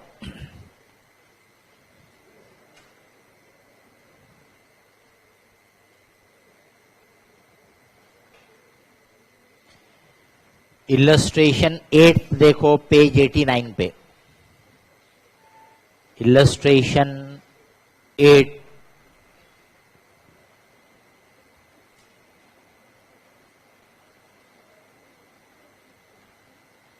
अब ये डिफरेंट क्लास ऑफ शेयर से रिलेटेड है और यहां पे डिफरेंट क्लास मतलब जिसपे डिविडेंड की राइट्स डिफरेंट है, बराबर। तो यहां पे डिविडेंड के बेसिस पे आपको उसको डिफरेंट क्लास बोलने का। Suppose in illustration 4 above, the equity share are of two types: voting equity share 3000 share 100 each, non-voting equity share 2000 share of 100 each, entitled for dividend at 50% more than A type। तो dividend के point of view से ये जो दूसरा वाला non voting share है, ये voting वाले शेयर 1.5 शेयर के बराबर है। समझा मैंने क्या बोला? नॉन वोटिंग वाला 1 शेयर वोटिंग वाले 1.5 शेयर के बराबर, 1.5 के बराबर है as far as dividend is concern. दूसरे शब्दों में नॉन वोटिंग वाले 1 शेयर पे जितना डिविडेंड दोगे, वोटिंग वाले 1.5 शेयर पे उतना ही डिविडेंड है। हो गया ना बराबर? अब आप इसको दोनों क्लास के अलग अलग ईपीएस बताने का रहता है, यानी ईपीएस अलग अलग, इसको इक्विवेलेंट करके एक ईपीएस नहीं बताना है, इसको दोनों का ईपीएस अलग अलग बताना है। तो उसमें उसने अपने को प्रॉफिट का फिगर, क्योंकि इलस्ट्रेशन 4 बोला था, इलस्ट्रेशन 4 में 1,40,000 का प्रॉफिट है, तो वही प्रॉफिट को अपने को यहां पर लेने का है कि भी 1,40,000 का प्रॉफिट है। अब अपने को इन दोनों कैटेगरी में डिवाइड करना है। ए टाइप बोल देता हूं, वोटिंग वाला, और बी टाइप जो है वो नॉन वोटिंग वाला। कितने शेयर है? ये 2000। और बी टाइप बोला तो ये 3000, ये 3000, और ये नॉन वोटिंग वाला ये 2000, बराबर। अब डिविडेंड के पॉइंट ऑफ व्यू से ये जो है ये वाला इसके 1.5 गुना है, 1.5 टाइम्स है, बराबर। तो इसको मैं 1.5 का वेटेज दूं तो इसका मतलब ये इक्विवेलेंट टू 3000 शेयर इसके बराबर का हो गया, बराबर। यानी ए टाइप के 3000 शेयर के बराबर है बी टाइप के 2000 शेयर। सोच के देख लो कि बी टाइप के 2000 शेयर में जितना डिविडेंड दोगे वो ए टाइप के 3000 शेयर के डिविडेंड के बराबर हुआ कि नहीं हुआ? उसी को बोलेंगे इक्विवेलेंट। अब क्या करेंगे? जो प्रॉफिट है, प्रॉफिट 1,70,000 था, अब ये दोनों आधे आधे आ गए, तो दोनों में आधा आधा प्रॉफिट कर दोगे, बराबर। 70,000 का प्रॉफिट इसके लिए, 70,000 का प्रॉफिट इसके लिए। अलग रहता तो कैलकुलेशन करने की जरूरत पड़ती, यहां सीधे सीधे हो रहा है। ये भी 3000 शेयर, ये भी 3000 शेयर, तो प्रॉफिट 70,000। अब ईपीएस निकालने के लिए ये 70,000 को आप 3000 से डिवाइड करोगे और ये 70,000 को आप 2000 से डिवाइड करो, 23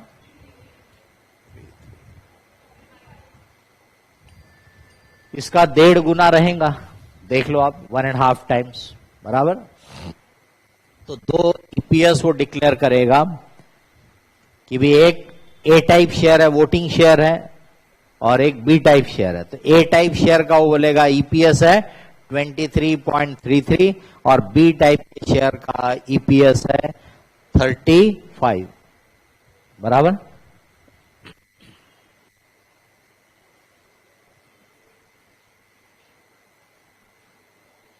अब आ जाते हैं हम बोनस वाले पे।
क्वेश्चन नंबर 11 लो,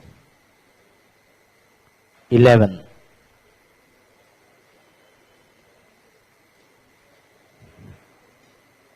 क्वेश्चन नंबर 11।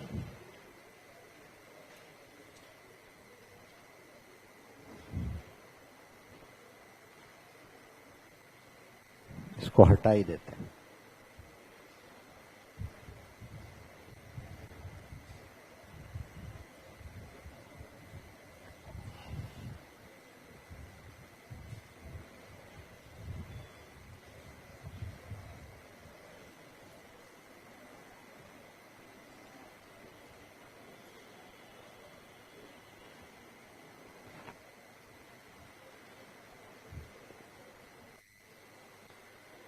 हाँ, इसमें बोनस का एडजस्टमेंट कैसा करना है वो आपको दिखेगा।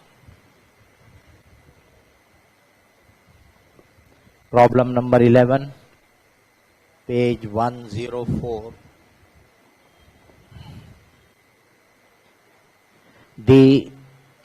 Compute the adjusted earning per share and basic earning per share based on the following information. Net profit 2010-11, net profit 2011-12। अब उसने प्रॉफिट ही ऑलमोस्ट डबल दे दिया, यानी जो बोनस का इफेक्ट बताने के लिए डाटा चाहिए वो वैसे ही डिस्टर्ब हो जाता है, बराबर। एक्चुअल में प्रॉफिट में उसने थोड़ा सा चेंज दे सकते हैं, क्योंकि year to year there can be some increase और डिक्रीज।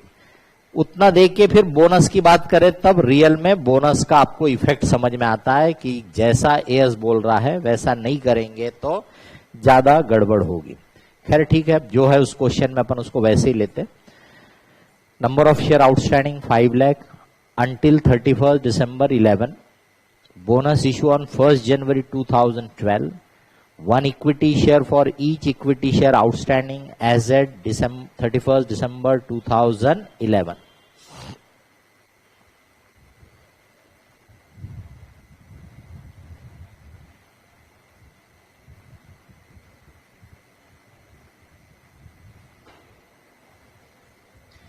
आपके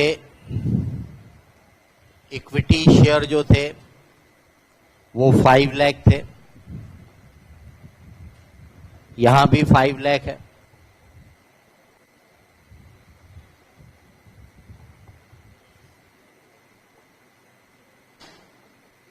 ठीक है, और यहां पे आपने बोनस इशू किया 1 इक्विटी शेयर फॉर ईच, एक पे एक, मतलब प्लस हो गया बोनस 5 लाख शेयर का। इसका मतलब बैलेंस शीट डेट पे नंबर ऑफ इक्विटी शेयर कितने दिखेंगे? 10 लाख, बराबर। नंबर ऑफ इक्विटी शेयर कितने दिखेंगे? 10 लाख। अब ये बोनस कब किया उससे कोई फर्क नहीं पड़ेगा। कोई और इश्यू जब अपन बाद में देखेंगे तो उसमें अपने को ये पीरियड को ध्यान में रखना पड़ता है, बराबर। पर क्योंकि बोनस के केस में नंबर ऑफ शेयर बदलते हैं बट पैसों पे कोई फर्क नहीं पड़ता, इसलिए इसकी डेट ऑफ इश्यू से कोई फर्क नहीं पड़ेगा। अपने को इसका इफेक्ट इस साल में भी देना है पूरे साल के लिए और पिछले साल में भी देने का है। अब बोनस में क्या हो गया, 1:1 का रेशियो है, मतलब 1 से डबल हो गया।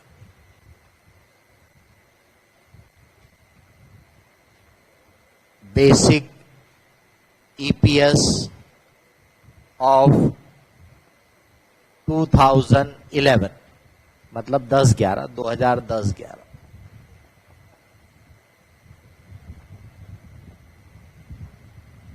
11,40,000 11,40,000 का profit, 5 lakh number of bonus share. निकालो कितना हो, 2.28 2.28 बेसिक ईपीएस ऑफ 2011-12। इस पीरियड में प्रॉफिट दिया उसने 22,50,000 divided by number of share है 10 लाख, 2. अब यहां से आपको फर्क नहीं दिख रहा, आपको लगेगा कि अर्निंग ऑलमोस्ट सेम है, दिख रहा है ना, जबकि देखो अर्निंग ऑलमोस्ट डबल हुई है। तो अर्निंग ऑलमोस्ट डबल हुई है जबकि ईपीएस मोर और लेस सेम बता रहा है, इसका मतलब मिसलीड कर रहा है कि नहीं कर रहा। तो इसीलिए अकाउंटिंग स्टैंडर्ड क्या बोलता है, देखो पिछले साल आपने जब फाइनेंशियल स्टेटमेंट बनाया उसमें ये ईपीएस था, वो तो ऑलरेडी डिस्ट्रीब्यूट हो गया, हम उसको बदलने की बात नहीं कर रहे। इस साल का जो फाइनेंशियल स्टेटमेंट बनेगा उसमें आप इस साल के साथ साथ पिछले साल का बताते हो, उसको बदलना पड़ता है। तो रीइंस्टेटेड या adjusted basic EPS of 2010-11 to be disclosed in financial statement of 2011-12। तो 2011-12 के फाइनेंशियल स्टेटमेंट में आपको रीइंस्टेटेड बेसिक ईपीएस तो 11,40,000 का प्रॉफिट, सेम प्रोपोर्शन में इसके नंबर्स को भी बढ़ा देंगे तो 1 का 2 कर देंगे, 1.14।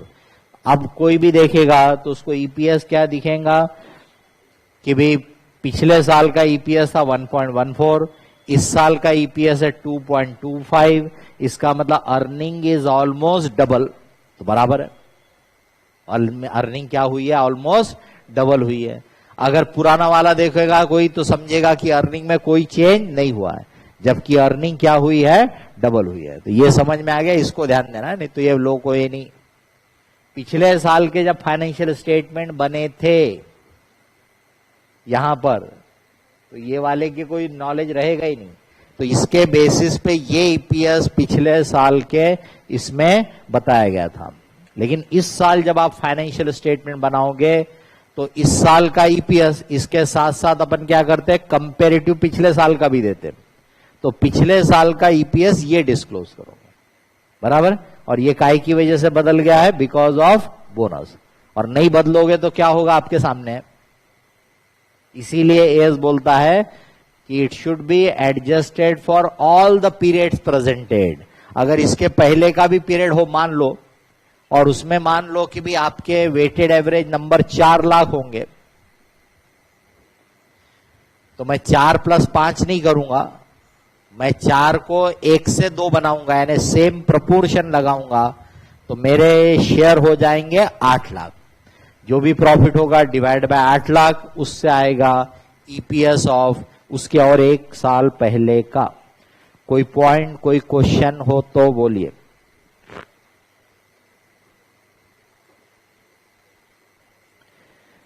क्वेश्चन नंबर 12 पे आइए। क्वेश्चन नंबर 12 पे आइए। ये राइट्स में बोनस एलिमेंट का एडजस्टमेंट कैसे करते हैं, उससे रिलेटेड है ये। The following information is available for Raja Limited for the accounting year 9-10 and 10-11. Net profit 9-10 का 25 लाख और 10-11 10-11 का 40 lakhs. Number of share outstanding prior to right issue 12 lakh shares. Right issue 1 new share for each 3 outstanding, that is 4 lakh shares. Right issue price was 22. Last date of exercise right 30 June 2010. यहां पे अब date का importance रहेगा 30 June 2010. Fair rate of 1 equity share immediately prior to exercise of right issue was 28. तो आपने fair value से सस्ते में शेयर दिया। फेयर वैल्यू है 28 रुपीज, आपने शेयर इशू किया 22 पे, इसलिए हम बोलेंगे कि इसमें बोनस एलिमेंट है। अगर आपने इसको फेयर वैल्यू पे इशू किया रहता तो फिर उसमें कोई बोनस एलिमेंट नहीं है, फिर आपको कोई एडजस्टमेंट करने की जरूरत नहीं है। नॉर्मल तरीके से आप वेटेड एवरेज निकाल के काम चला सकते थे। ठीक है,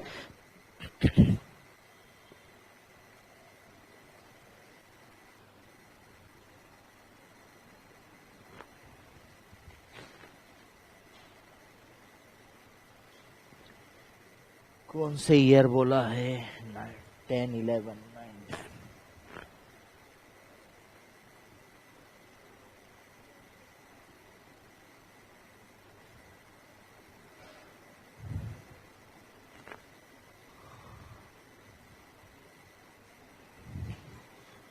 आपके जो नंबर ऑफ शेयर्स है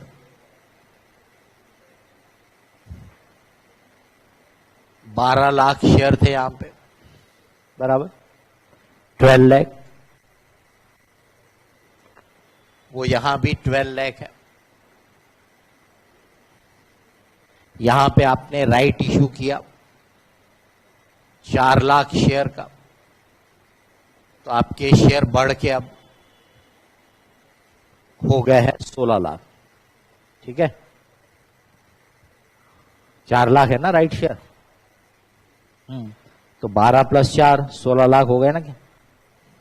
अब अगर फिर से बोलता हूं, ये अगर शेयर वैल्यू पे रहते तो जैसे अपन ने वेटेज निकाला, अपन बोलते थे कि भी इस ईयर के लिए 12 लाख पे 3 महीने का वेटेज दे दो और 16 लाख पे 9 मंथ्स का वेटेज दे दो और इस साल का ईपीएस निकाल लो। इस साल का ईपीएस तो 12 लाख से डिवाइड करके आ जाएगा, बराबर। लेकिन क्योंकि आपने सस्ते में इशू किया है, इसलिए इसमें बोनस एलिमेंट है, और बोनस एलिमेंट की वजह से अपने को पहले के नंबर्स को भी बढ़ाना पड़ता है। तो उसके लिए हमको ये पूरा का पूरा बोनस तो नहीं है, ये पूरा बोनस शेयर होता था तो हम बोलते थे कि भी देखो 3 के 4 हो गए, बोनस की वजह से क्या हो गया 3 के 4 हो गए, ऐसा बोलते हैं। तो हम इसको भी उसी रेशो में डिवाइडेड बाय 3 मल्टीप्लाइड बाय 4 करके काम चला लेते थे, बराबर। लेकिन ये पूरा बोनस वाला नहीं है, फ्री वाला नहीं है, इसमें थोड़ा बोनस एलिमेंट है, थोड़ा बोनस का इफेक्ट है, उसको निकालने के लिए।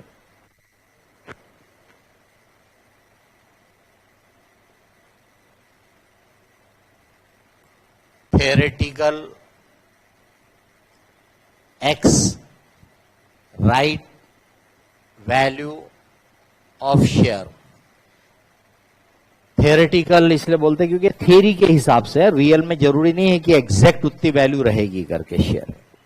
तो theoretical x right value of share, तो आपके प्री राइट जो नंबर ऑफ शेयर है 12 लाख मल्टीप्लाइड बाय उसकी जो फेयर वैल्यू है 28 रुपीज, राइट के पहले के नंबर मल्टीप्लाइड बाय उसकी फेयर वैल्यू,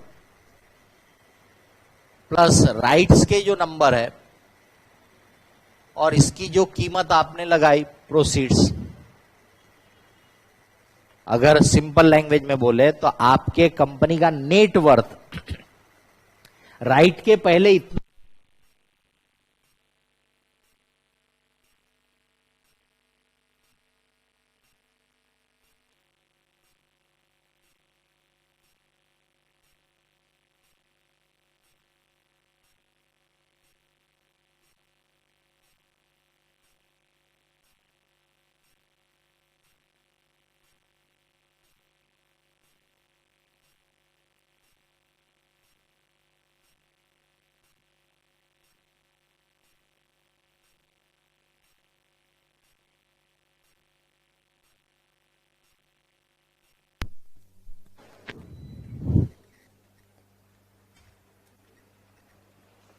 हेलो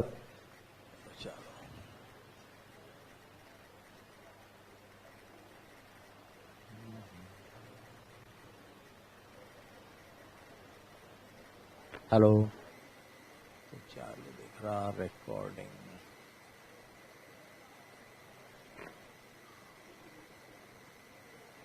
चलो चलिए, हाँ तो ये राइट्स के जस्ट पहले की वैल्यू है और ये राइट से इतना पैसा और आया और नंबर ऑफ शेयर्स हो गए आपके 16 लाख। तो इसको theoretical x right value of share या पोस्ट राइट वैल्यू बोल सकते हो। राइट के बाद की वैल्यू कितना है 26.5।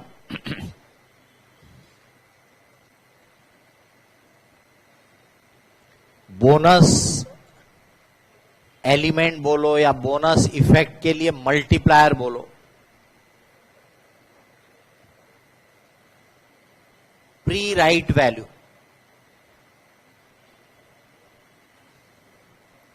Divided by post right value 28 divided by 26.5 हो रहा है रिकॉर्ड में। 28 डिवाइडेड बाय 26.5 1.0 और आ रहा हूं बता दो 6 by 6 1.0566। तो अपन जस्ट समझ लो ये फ्रैक्शनल में आ रहा है तो राउंडिंग ऑफ करोगे तो नेचुरल है कैलकुलेशन में इफेक्ट बढ़ जाता है। अब वो वैल्यूअर पे फिर डिपेंड रहेगा और डिफरेंस कितना आ रहा उस पर भी डिपेंड करेगा। हो सकता है वैल्यूअर माइंड ना करे क्योंकि कंसेप्ट आपने बराबर लगाया, राउंडिंग ऑफ है तो वो इग्नोर भी कर सकता है। हो सकता है कोई वैल्यूअर उसका इफेक्ट ज्यादा आ रहा होगा तो नंबर कट कर ले। तो आपके पास ये एग्जैक्ट नहीं आ रहा तो आप इसी को इस्तेमाल कर सकते हो। You can directly use this in place of this, इसको यूज करने के लिए। अब ध्यान दीजिए यहां से पोस्ट राइट वाले नंबर है, इस पे मेरे को इसका इफेक्ट नहीं लेना। बोनस का इफेक्ट मेरे को इसके पहले वाले में, क्योंकि इसमें वो आ गया है ऑटोमेटिक, इसके पहले वाले में। तो यहां पे भी मेरे को 3 महीने के जो नंबर है इस पे लेने का है और यहां पे जो 12 महीने के नंबर है इस पे लेने का।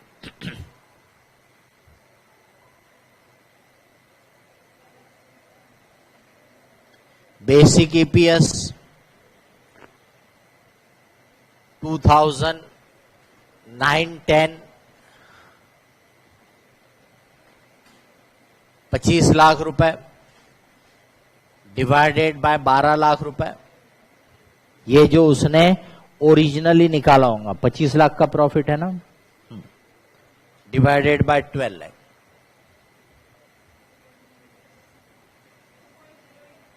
$0.83 ये उसने ओरिजिनली निकाला होगा बेसिक ईपीएस।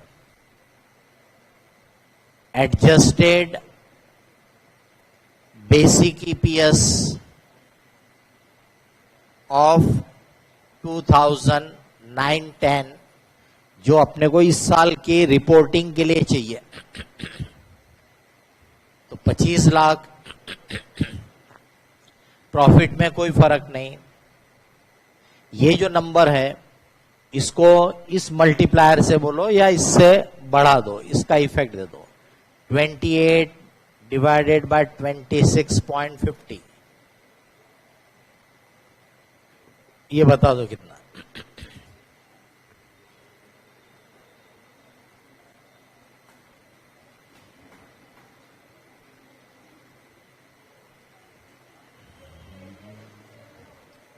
$12,67,925, 12,67,925 इतने शेयर हो गए नंबर एडजस्ट करने के बाद।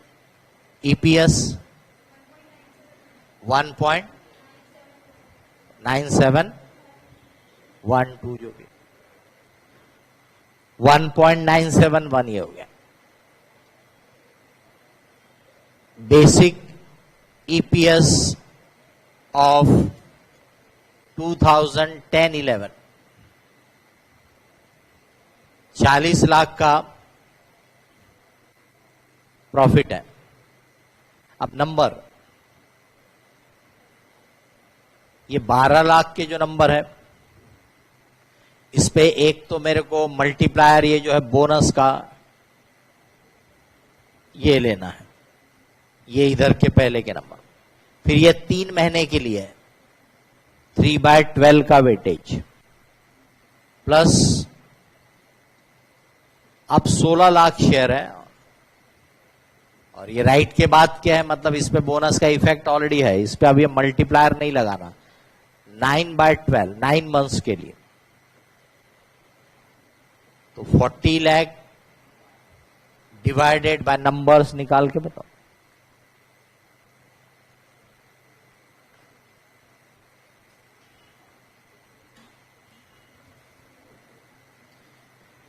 नंबर्स निकाल के बताओ। 15 लाख। अब इसका ईपीएस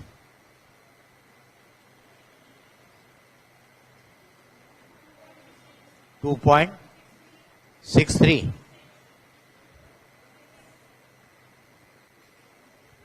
2.636 या और आगे होगा, राउंड ऑफ करना है तो आप राउंड ऑफ करके वैसा बता सकते हो। तो ये है आपका नॉर्मल बोनस का रहा, या नंबर ऑफ शेयर स्प्लिट वगैरह किया होगा, बराबर है, नंबर ऑफ शेयर कंसोलिडेट किया होगा, वो वैसी ही प्रोपोर्शन में पूरे पीरियड में एज इट इज। पर राइट्स का केस रहा, अब आप खुद ही सोच के देखिए कि अगर ये फेयर वैल्यू पे इशू करता, मतलब 28 पे इशू करता, तो आप इसको 28 से मल्टीप्लाई करो और फिर ये कैलकुलेशन करो तो 28 ही आएगा। यानी पहले भी शेयर 28 है, बाद में भी शेयर 28 है। इसका मतलब उसमें कोई बोनस एलिमेंट का एडजस्टमेंट रहेगा ही नहीं, क्योंकि अगर आप ये निकालोगे भी तो 28 डिवाइडेड बाय 28 मतलब 1, और 1 से मल्टीप्लाई करने से कुछ होता नहीं है, बराबर। तो ये सस्ते में इश्यू किया होगा, फेयर वैल्यू से कम में, तो ही बोनस का एडजस्टमेंट रहता है राइट्स में।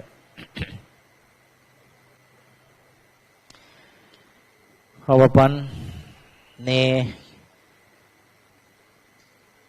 अब आ जाते अपन डाइल्यूटेड ईपीएस के लिए।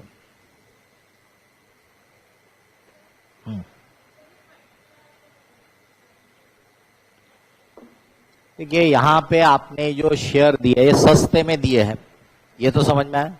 इसका मतलब ऐसा समझ लो कि इसमें से कुछ शेयर फुल वैल्यू के हैं और कुछ शेयर आपने बोनस की तरह फुकट में दिए, बराबर। तो जब बोनस का इफेक्ट है तो इसका मतलब पहले वाले नंबर्स को भी बढ़ाने का है, वो ही कर रहे हैं अपने आप, बराबर। पर ये पूरे के पूरे फ्री के शेयर नहीं है, तो उसका एडजस्टमेंट करने का उन्होंने आपको एक तरीका बता दिया, उसका एडजस्टमेंट करने का ये तरीका बता दिया कि आप उसके लिए क्या निकालो, post right value. Post right value यानी कैसे, बिल्कुल वैसा हो गया जैसे अपन अमलगमेशन में इंट्रिंसिक वैल्यू निकालते थे, बराबर।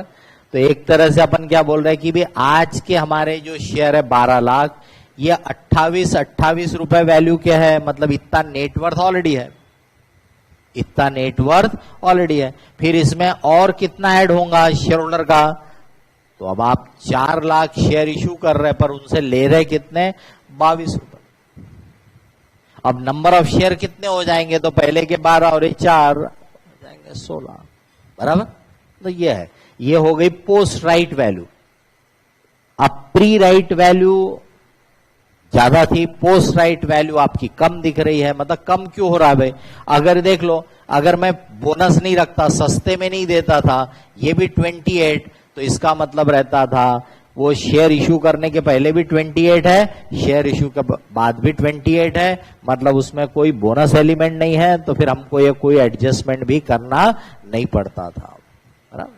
ये है उसका कि उसमें बोनस एलिमेंट को एडजस्ट करने के लिए उन्होंने ये तरीका बता दिया कि भाई pre right value post right value, इसका जो रेशियो है उस रेशियो से मल्टीप्लाई करो। मल्टीप्लाई कर रहे इसीलिए अपन ने बोल दिया मल्टीप्लायर।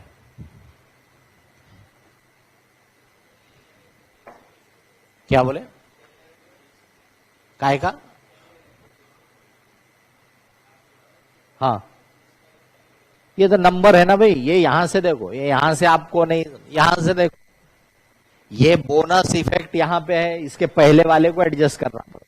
इसका मतलब इस पीरियड के नंबर में मेरे को बोनस का भी एडजस्टमेंट करना है, और एक पीरियड देख लो 3 महीने का है, तो 12 लाख शेयर 3 महीने के लिए टुगेदर विद बोनस एडजस्टमेंट, ये बोनस एडजस्टमेंट ये 3 महीने का वेटेज। अब यहां से शेयर कितने हो गए, 16 लाख हो गए, तो 16 लाख पे इसमें इतने पीरियड का है 9 मंथ का, 16 लाख पे 9 मंथ्स का। समझ में आ रहा है, टाइम का इसलिए तो मैंने ऊपर ये लाइन पहले स्केच कर दिया ताकि ध्यान जाना। ये लाइन नहीं स्केच करता, ऐसे ही लिखता तो कंफ्यूजन होता था, इसलिए वो पहले ही बना दिया आपके लिए। आपके एडिशनल मटेरियल का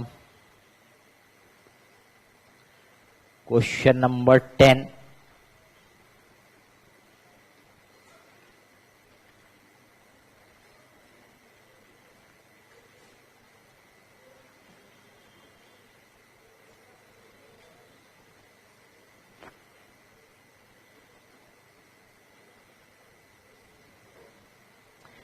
क्वेश्चन 9 भी देख सकते पर अपन ने वैसे ऑलरेडी पार्टली पेड पे देख लिया है, नहीं तो अपन यही नंबर यही शेयर क्वेश्चन ले सकते थे।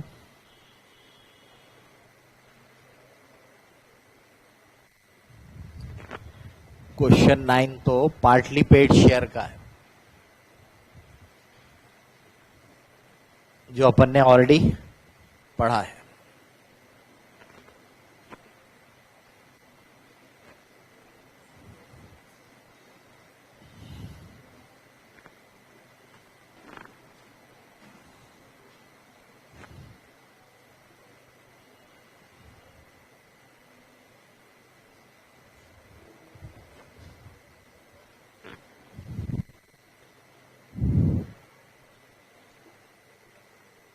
Question 9.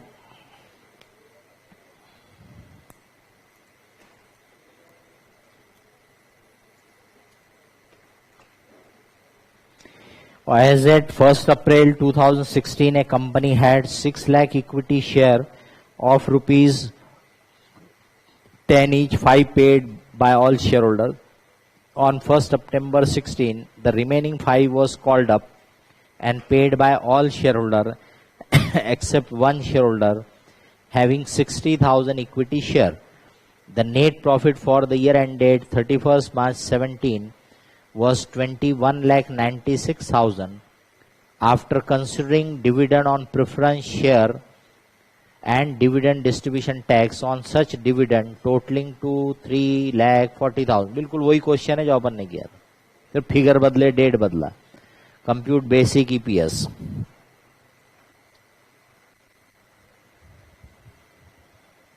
वेटेड एवरेज नाइन्थ है कि क्या, एट्थ है, नाइन्थ है। Weighted average number of share is equal to आपके ये 6 लाख शेयर, ये 50 पेड है, बराबर है।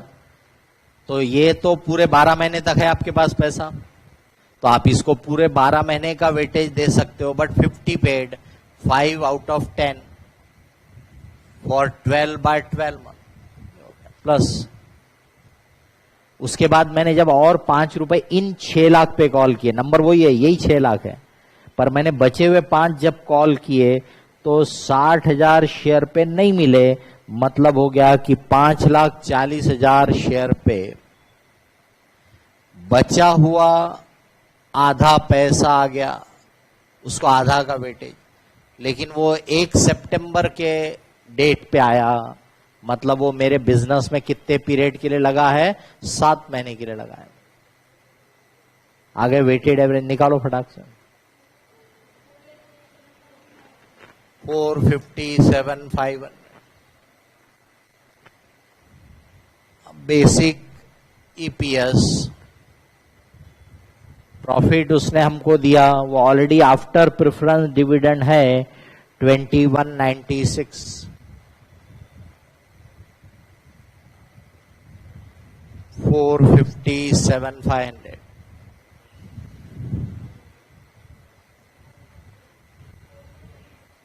4.8 समझ गए। इसके बाद क्वेश्चन नंबर 10 देखिए।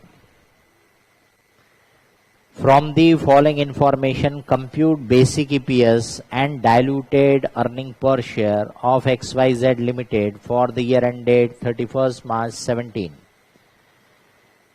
Net profit for the year after tax 75 lakhs। Number of equity share of ₹10 each outstanding 10 lakh.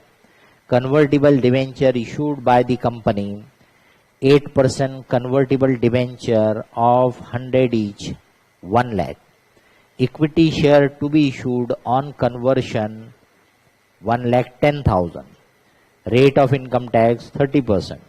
अब उसने यहाँ पे हमको ये नहीं दिया कि ये डिबेंचर उसने इशू कब किए, क्योंकि इसको हमको बिगिनिंग ऑफ द ईयर से लेना है, अगर ये इस ईयर के पहले से इशू हुए तो, और अगर मान लो इसी ईयर में इशू हुए होंगे तो जब इशू हुए वो डेट से लेना है। सोच के देखो, क्योंकि उसका पैसा तो उसी के बाद आया ना, लेकिन इसने हमको लिखा नहीं है। अच्छा, 1-2 क्वेश्चन में उन्होंने क्या किया, कभी कभी आपको डेट नहीं लिखा लेकिन इंटरेस्ट का फिगर दिया, यहां इंटरेस्ट का फिगर नहीं दिया है।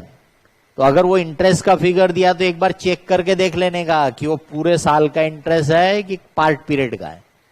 तो अगर बाय चांस आपने देखा कि उसने लिखा इंटरेस्ट फॉर द ईयर और आपने कैलकुलेट करके देखा तो ये तो 8 ही महीने का इंटरेस्ट है, इसका मतलब हो गया कि वो डिबेंचर उसने 8 महीने पहले ही इस साल इशू किए हुए थे। समझ में आ गई बात? यानी सीधे से डेट देने के बदले उसने ट्विस्ट कर दिया, इंटरेस्ट का फिगर दिया और आपको दिख रहा है कि 12 महीने का नहीं है। इसका मतलब हुआ कि इस साल डिबेंचर 12 महीने एग्जिस्टेंस में नहीं थे। ऐसा रहता है क्वेश्चन में।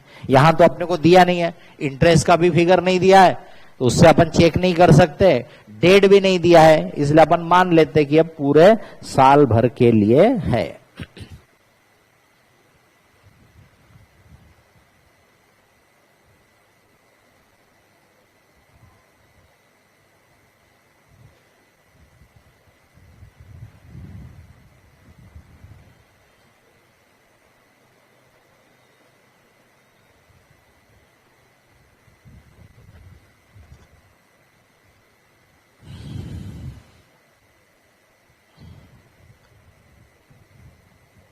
बेसिक ईपीएस के लिए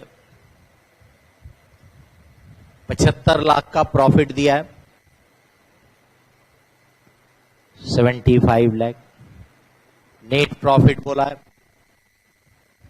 10 लाख शेयर दिए, तो 75 लाख को 10 लाख से डिवाइड कर दो, 7.5 रुपए बराबर। Effect of convertible debenture, effect of convertible debenture, interest. अब डिबेंचर है 1,00,000, 100 रुपए वाले, इसका मतलब 1 करोड़, 8% का रेट है, तो 1 करोड़ पे 8% यानी 8 लाख रुपए। पर ये 8 लाख रुपए जब मैं अपने प्रॉफिट में ऐसे खर्चा डेबिट करता हूं तो उसकी वजह से प्रॉफिट कम होता है, इसलिए टैक्स भी कम होता है, तो उसी को अपन बोलेंगे लेस टैक्स सेविंग। तो उसके लिए टैक्स का रेट कितना दिया उसने, 30%, तो मतलब 2,40,000 तो टैक्स में बच गया। तो नेट इंटरेस्ट जो हुआ मेरा वो 5 लाख। मतलब ये हुआ दूसरे शब्दों में कि जब आपके डिबेंचर इक्विटी शेयर बन जाएंगे तो आपका प्रॉफिट 80,60,000 हो जाएगा, ये मतलब हुआ उसका। 8 लाख से नहीं बढ़ेगा क्योंकि उधर टैक्स चला जाएगा आपका, तो प्रॉफिट बिफोर टैक्स पे 8 लाख का इफेक्ट आएगा, लेकिन उसके बाद टैक्स चला जाएगा तो आपका प्रॉफिट नेट इतने से बढ़ेगा। अच्छा, फिर इनको आप 1 लाख डिबेंचर के बदले में 1,10,000 इक्विटी शेयर दे रहे, मतलब आपके इक्विटी शेयर के नंबर हो जाएंगे 11,10,000।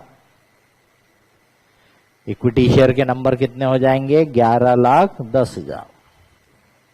तो दिस डिवाइडेड बाय दिस, इसको बोलते हैं डाइल्यूटेड ईपीएस, प्रोवाइडेड डाइल्यूशन हुआ हो।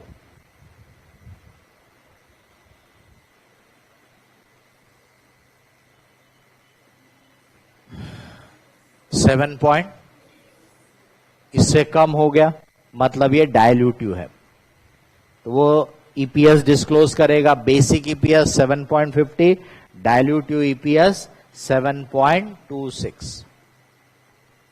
समझ गए? आगे और प्रॉब्लम देखेंगे, फिर ऑप्शन के बारे में भी देख लेंगे और फिर उसका सिलेक्शन का सीक्वेंसिंग देख लेंगे, तो आपका फिर AS20 खत्म हो जाएगा। बराबर? तो नेक्स्ट पीरियड में अपन इसको कंटिन्यू करेंगे।